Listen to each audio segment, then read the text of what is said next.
Hi, my name is Cathy Gabrielsen, and I am a healer, and I survived death 2 times.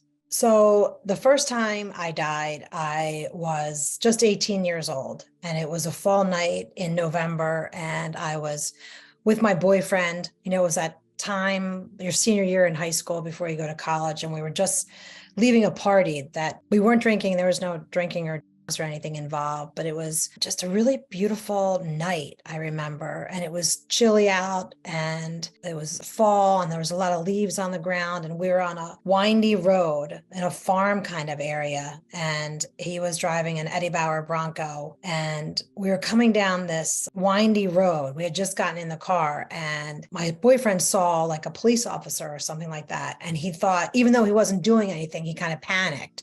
And he started to go a little faster, afraid that the police officer might, circle around and look for him like he was coming from this party. And he started to speed up. And I remember I got really scared because he was driving really fast and the road was really windy. And I remember I heard really loud in my head a voice that screamed, put your seatbelt on. And I remember I put my seatbelt on and I screamed at my boyfriend, put your seatbelt on. And just as I screamed that, I just remember the car getting really like rocky and shaky and the ground changed. And I just knew all of a sudden I was a little bit confused, and all of a sudden it just smash. It just like all of a sudden everything stopped and it just hurt. And when I kind of opened my eyes, the only thing I could see was just dirt and mud and sticks and just like wet leaves. And the wet leaves were like in the car and the mud was in the car. And I remember looking at my boyfriend and he was just kind of moaning. And I was just screaming, and there was glass everywhere. We had gone off the road and down into a ravine. And I think he was trying to off-road or something, but we ended up going down into a really deep ditch. And we were far enough into the ditch that no one really knew we were there. I was going in and out of consciousness in the car, and I was just terrified because I didn't know what was happening. My boyfriend was kind of slumped over the steering wheel, really just moaning. And I remember thinking that no one's ever going to know where we are because we were just in the middle of this whole hole in the ground. I don't remember very much from the car. The only thing I really remember is I really regret not talking to my boyfriend more, because that would be the last time that he would use his voice. I regret not asking him if he was okay. And then I remember that I saw a young person appear at my window and say that they were going to get help. And between the time that that person left the car, my boyfriend stopped talking and he was dying next to me in the car. And I just remember being nowhere and then just seeing the light and seeing a group of people talking. I didn't know where I was. It was like they were discussing something about me. I remember it was about me. And that was the first time I died and I was on the other side. And there was this conversation about me having to go back. And one of the reasons I needed to go back was that I was supposed to heal. And I came back from the other side thinking that I was going to heal or help heal my traumatically brain injured boyfriend, who after that night went on just with the ability to blink his eyes for almost 20 years. He died 9 times that night. And I'm sure if he could speak, he would have told us about his near-death experience. So I came back and I felt like I had this super sensitive hands, and I knew that when I was in the room with him, that I was supposed to be helping him and healing him. But also, like a lot of other NDEers and people that have near-death experiences, you're not the same person. I became really spiritual. I went to church every day. I just really felt connected to spirit, and I was really scared to tell anybody what happened to me and the experiences that I had, knowing that I was told in those moments that I had to come back and do work, and it wasn't my time. And I was just too afraid to tell anybody because I was just this young 18-year-old girl, and who would believe me? I grew up in a Catholic school, and, we weren't worthy. We're not worthy to be that special, to have experienced light, to have had conversations with God and higher spiritual beings. And I was just afraid that people would think I was really cocky, full of myself, or crazy. And so I just would rather not tell anybody. I was too afraid what they would think of me. And I just kind of kept it to myself for years. And then when my boyfriend died after his head trauma and traumatic injury, I got really depressed. And because I really thought that I was supposed to heal him, and then it didn't happen. And then I thought maybe my near-death experience didn't happen. Maybe none of that happened. And I just kind of put it away for a really long time and just thought, I'm not really called to do that healing work that they said. And then I developed breast cancer, which is no surprise because I had such hurt in my heart, unexpressed and unresolved emotions, shame and the survivor's guilt really ate up at my heart. And I ended up developing breast cancer when I was just 32. And that was a difficult challenge. I had young kids and I really turned off. I went through kind of a dark night. I didn't want to believe that my experience in the light and the power of God and all that existed, because my friend died and I wasn't able to help him in the way that I thought, or I was told when I was on the other side that would happen. So I really just kind of shut off my light and I went into a really dark night for a long time while I battled breast cancer. I never prayed for myself during it. I prayed for my kids and my husband, but I never prayed for myself. I just didn't feel worthy. And soon after my breast cancer experience, I had lots of complications, surgical complications, and I had about 14 surgeries. And about 7 years after my breast cancer diagnosis, I had a small surgery to help with some breast cancer issues I was having in my recovery. And it was supposed to be like a minor procedure. So I had this minor procedure. I've got a 3-year-old, I've got little kids. We were on our way to Florida and I just want to pack up and go away on vacation with my family. I was just so tired of having another surgery. And I raced off to go to the beach with my family. And when I got to the hotel, I didn't feel well. And I just kind of ignored the feeling and just kind of like young moms do, just move through it. And I woke up the day after we arrived really early, and I would go for a run every morning and then come back and feed my family. And here I was going to do it on vacation. And I got up to go for a run and I went down to save some pool chairs. You know how people do that when you get to the hotel, you got to have your perfect chairs by the pool and the beach. And I was the mom that went down there and made sure it was all set up for my kids and my husband. And that morning I went for my run and I ended up at the pool, setting up some chairs, spot for my kids and my husband. And I never got off the chair. My husband and my kids came down a few hours later. I'd never returned back to the room and wondering what the heck was wrong with me. So I stumbled back to my room. I started to get really violently sick. I called my doctors. So my doctor was on call and I got some other guy who really didn't care about what was going on with me. And I was sitting in my own urine in the bathroom. And I really thought that this was really scary. There's something really wrong with me. I'm not well. And I barely remember leaving the hotel on my way to get urgent care. But I went to the hospital and it turns out that I had sepsis. I had some sort of an infection from that surgery and it got into my blood and I was really sick. And I had an emergency surgery to remove my right breast again. And I'll never forget that. I'm like, wait a minute, I'm going to the beach with my family to have fun. And the day after I arrive, I end up in a hospital and the doctors are telling me that either I'm going to be on life support or I have to have them remove my breast. I had had a mastectomy just 7 years prior. I was just devastated. And I said, oh, just give me a minute. Let me just give me a minute to say goodbye. I just couldn't believe it was happening again. I just was in shock, physically and mentally, just in shock. I remember I went into the surgery and when I came out, I couldn't really breathe. I had a really hard time breathing and talking. And I remember I kept telling everybody I had a hard time breathing and talking, and everyone just said, that's it, don't worry about it. But what I also didn't tell anybody was that I smelled the booze on the surgeon's breath. It was late at night when I arrived that night, and I never told anybody. And I remember I was laying in the hospital bed and I kept telling everybody I couldn't breathe. And they kind of dismissed me and said, that's really normal. That happens after surgery. And I thought, okay, I've had about 14, but it's never been that bad. And I still couldn't breathe. I was still having a really hard time breathing. And what I didn't know at the time was that the surgeon had cut some blood vessels or whatever, and I was actually bleeding internally and then not being able to bleed. It was because my lungs were filling up with blood. After a couple days in the hospital recovering from this horrible infection, the sepsis, and my mom came to visit. She flew in to help. And I remember she came in the room and I said to her, I said, Mom, I just want to let you know I'm dying. And she said,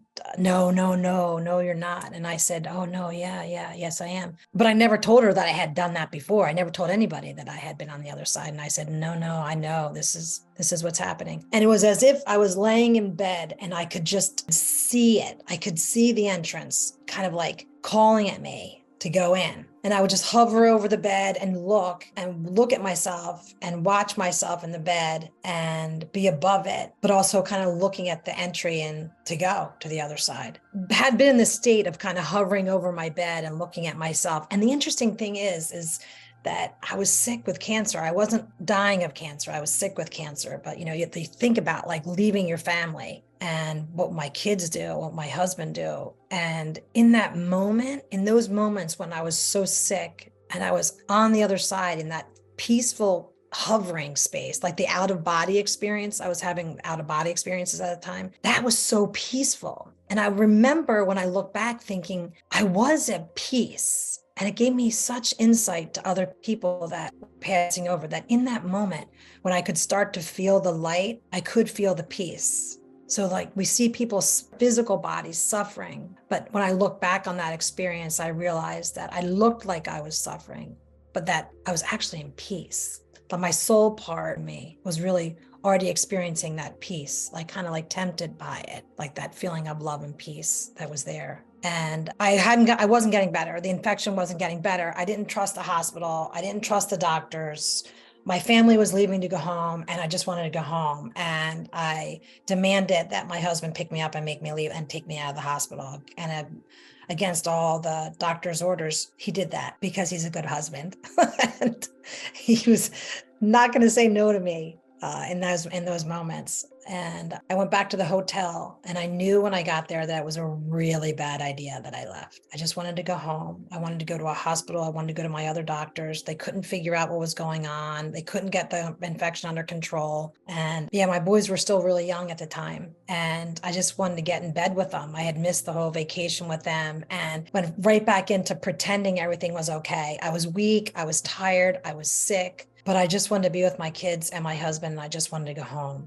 And I climbed in bed with them and they were so happy to see me. And my husband had packed everything up and we were going to leave the next day. And I laid in bed. And as I laid in bed with them, I knew I wasn't breathing well anymore. And I looked at them and I all of a sudden got really scared and knew I think I am dying. And I was terrified to die in between them in bed. And I remember sitting up and trying to breathe. At that time, again, I had no idea that I was bleeding internally and it was the lungs that were filling up. And every time I would move into different spaces, I would just create more space to breathe. And I remember I was praying to God just to fill my lungs up with light and air. And I kept saying, fill me with light, fill me with light, fill me with light. And the next thing I knew, I was in it. I was just in the light. And I knew that's where I was because I had been there before, but this time was a totally different experience. I don't know if I don't remember so much of the first experience because I blocked it out for so long. I didn't want to know it then. I was too afraid what people would say.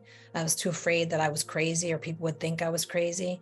And so this time when I went into the light, I was so happy to be there. It feels as if, or felt as if for me, when I crossed into that other side, that it was like this huge welcoming home party.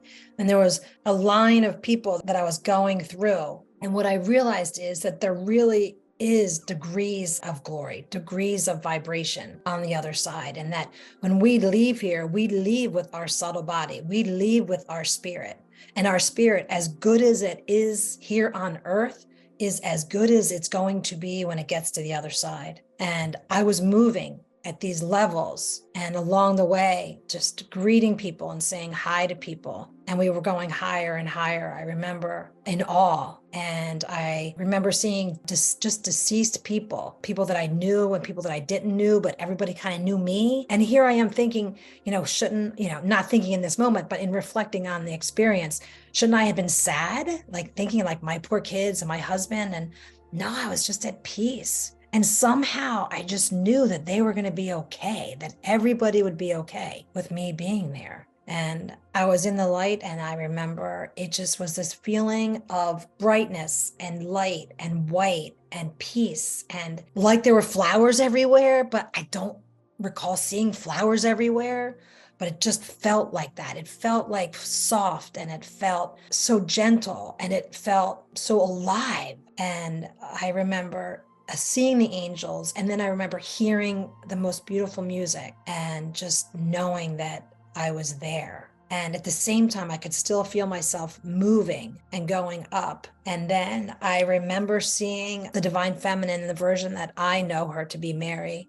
I know in near-death experiences, other people see the divine in their own versions. Maybe they might see Kuan Yin, or maybe they might see Buddha, or whoever their source is. And so I saw my source. I saw Jesus walking towards me, and he knew me and I knew him. I expected him to just open me up and say, Cathy, I'm so glad you're here. Welcome to the party. You know, I was like, I'm here, I did it. And then all of a sudden there was that whole reflection of like, I did it. I did everything, you know, you wanted me to do. You know, I was of service. I took care of my brain injured boyfriend for years, every day. I sacrificed where I went to school. You know, I had cancer. I took care of my family. I supported the cancer community and helped families with cancer for 10 years. I helped, you know, elderly nuns. I was of service my whole entire life. And I'm thinking to myself, and in this experience, knowing like, I did it. I did everything you wanted me to do. And I just remember seeing him shaking his head, and I was crying in that moment because I was in it. I was in the arms of the master healer and the source of love that I know, and surrounded by all the angels that I had been told about all my life. And I thought I had arrived. I thought that I accomplished what it was that I was supposed to accomplish in this lifetime. And he said, my daughter Kathleen, I'm so sorry, but it's not your time. You have too much work to do. I don't want to believe that I agreed with him, but I knew I did. I knew I had more work. And I stayed there, and I remember tears and crying in his arms, even though I was in this space of just pure love and light that's almost indescribable. And I knew I had to come back. And I knew that I would be welcomed back again when I finished the work that I needed to do, that clearly I hadn't done when I got there, because I had to come back for more. And so I came back, and part of me was relieved because I was alive. And the other part of me was devastated because I wasn't. And I was terrified about not getting into the light again, because I had died the first time and had to come back. And I died the second time and saw how amazing it is, and the power of what we can do when we're on the other side, and the power of that light and love. And that the reality is that we don't ever die, that there's not even that veil. There's really nothing. It's just there for all of us. But when I came home, I was happy to see my kids. I ended up going to a hospital. They found out I was bleeding internally, did all the repairs, gave me some antibiotics. I was under doctor's care for a while. And then I hit full-blown depression, anxiety, and PTSD, like a lot of near-death experiencers experience. For me, because I got turned away at the light, and I just felt really depressed and had to figure out what the heck I had to do in my lifetime to get me there.